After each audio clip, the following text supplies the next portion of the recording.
And I'm now leaving the portfolio level view and I'm coming down to this one application. This application is called Experiences. Again, we have a lot of different types of insights here. I mentioned things like the health of the application, cloud ready, green, but we're going to focus on software composition. And here you'll see this application has 12 critical, 38 high, 30 medium, 2 low severity vulnerabilities, right? So these are the officially reported CVEs. We also report on advisories. This is a second source of security information. So these are the GitLab advisories community. So that's another source of information that we're reporting on, right?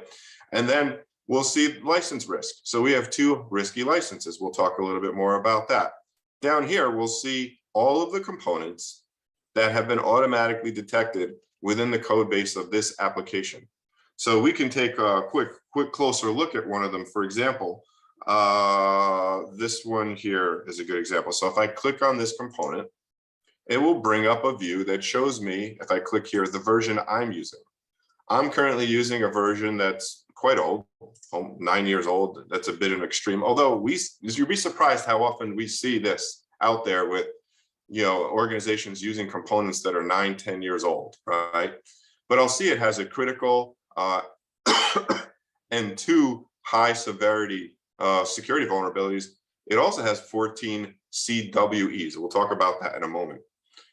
We'll see there, here's the timeline of each version of this component, the subsequent versions. And I'll see if I actually upgraded to the latest version that was released a few months ago, I no longer have those critical or high severity vulnerabilities or those CWEs. So they've been fixed, right?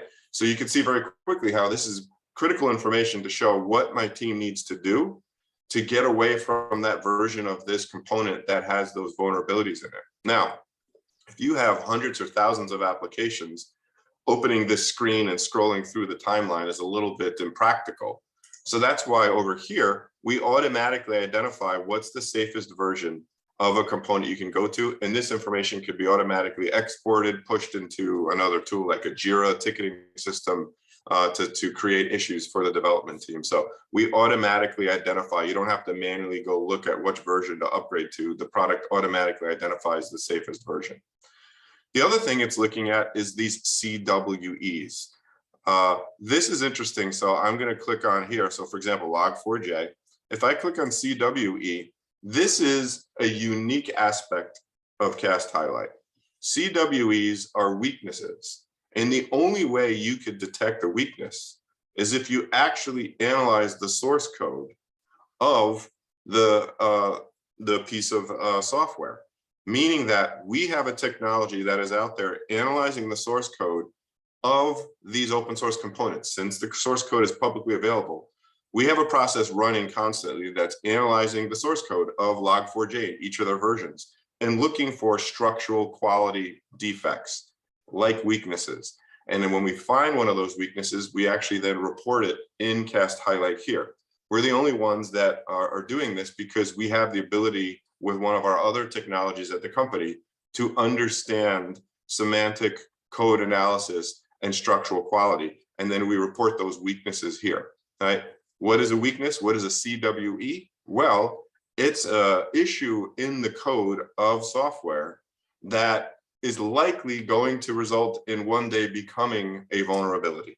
So we're getting ahead. We're actually helping our users get ahead and giving them advanced warning on possible future vulnerabilities, potentially weeks or months before they are officially reported in the National Vulnerability Database or some other registry of vulnerability data.